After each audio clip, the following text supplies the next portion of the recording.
We've done some great things in regards to not just the community, but individually for people.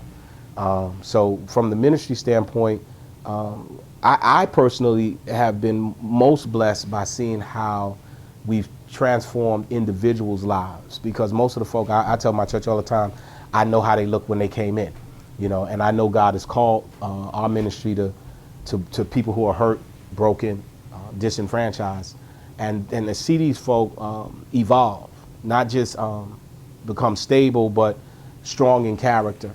Folk who, we're literally, liars not lying no more, cheaters not cheating no more. And because of my background, it's relatable to people. Because I didn't grow up in church. Because I am from the street. There's an authenticness, if that's a word.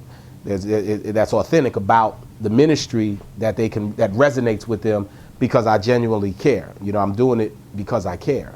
So that to me is as powerful, but that's what stemmed and opened up the willingness as a church to do things that a lot of churches don't do, like when we gave gas to 60 cars, you know what I mean? And that was on NBC News and stuff, and we had went to the ShopRite, and my deacon over here, Deacon Arthur, is the one who was able to take that vision when I told him what I want to do, and then go to the stores and set it up. And we were on the front page of like every local paper. We just would wait for people coming in with their groceries, and I'm just looking for people with full carts. Whoever I could find with the most food in it. We walk up to them and explain that because we're a tithing church. Our church has revenue in it, so we want to bless you.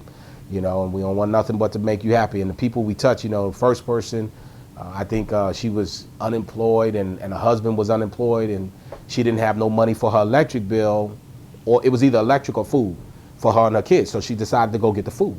And then she's at the register, and then here we go, boom, we're going to pay for all your food. You know what I mean? So it was, folks, the tears were authentic. You know what I mean? They were, and when you start touching people in a way that they've never been touched before, it's infectious, it's contagious. It makes you just say, why would I not do more, more of that? So right now, we're putting a campaign called Covering the Community together. And what we're going to be doing is giving out coats to everybody, to families, for the fall and the winter, coats. And, we're setting up other campaigns where between the school session, we'll give out the school supplies and stuff going back to school in January and stuff.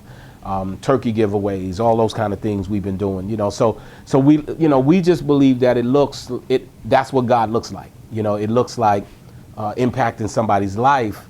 Not just staying in the four walls, preaching, but also, going out into the community, which, I just believe, our community is our mission field. So if we can impact the lives of the folk, and as the church has grown, I mean, we went from, one member, I didn't know nobody down here. I'm not from the area. So, when I started, it was one person, and now, we got almost 500 on the road, so and we just purchased a building that's little under 18,000 square feet.